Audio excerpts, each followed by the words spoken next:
Pekerja seks dalam revolusi kemerdekaan Indonesia.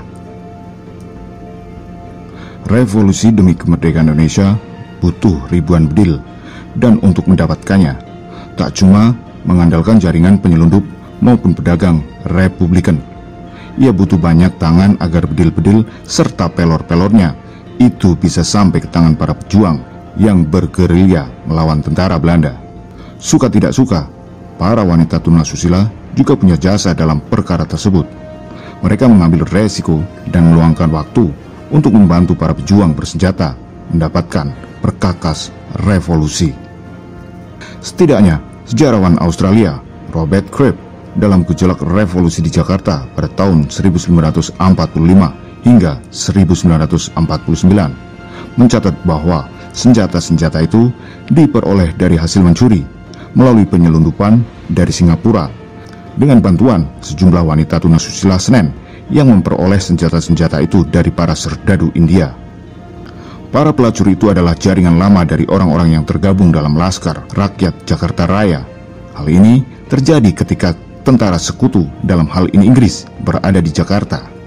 Pada revolusi, keterlibatan para pelacur bukan hal baru. Pada dekade sebelumnya, ketika Soekarno masih di Bandung dan belum dibuang, para pelacur Bandung menolongnya. Tak heran, seorang kolonel eksentrik KEM, dokter gigi bernama Mustopo, memanfaatkan para pelacur agar ikut membantu Republik Indonesia. Mustopo sebelumnya terlibat dalam front pertempuran Surabaya dan sempat mengaku menteri sebelum 10 November 1945. Ia akhirnya ditarik ke front barat sekitar Bandung. Menurut Cribb, ia adalah seorang perwira eksentrik tapi imajinatif. Pertengahan 1946, ketika tentara sekutu berangsur pergi dari Indonesia dan tentara Belanda mulai menguat, Mustopo dijadikan perwira pendidikan politik tentara atau Pepolit di Subang. Ia tiba di sana dengan unit bersenjata yang tidak biasa, disebut pasukan Terate. Terate adalah akronim dari Tentara Rahasia Tinggi. Selain terdiri dari taruna-taruna Akademi Militer Yogyakarta, ada pula pelacur dan pencopet dari Surabaya dan Yogyakarta. Mereka dikerahkan untuk menciptakan kekacauan dan kebingungan di kalangan serdadu-serdadu Belanda di sekitar Bandung. Para pencuri dan pelacur ini, menurut Abdul Haris Nasution dalam memenuhi panggilan tugas kenangan masa muda pada tahun 1990, diberi pesan boleh bergiat di daerah musuh, terutama terhadap prajurit-prajurit musuh. Itu satu rencana yang cukup brilian.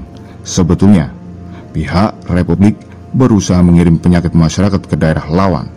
Bekerja di daerah pendudukan Belanda dalam masa revolusi agaknya bisa lebih mendatangkan untung, mengingat perekonomian daerah pendudukan lebih baik daripada daerah Republik. Selain itu, pelacur-pelacur pro-Indonesia bisa menjadi mata-mata bagi Republik.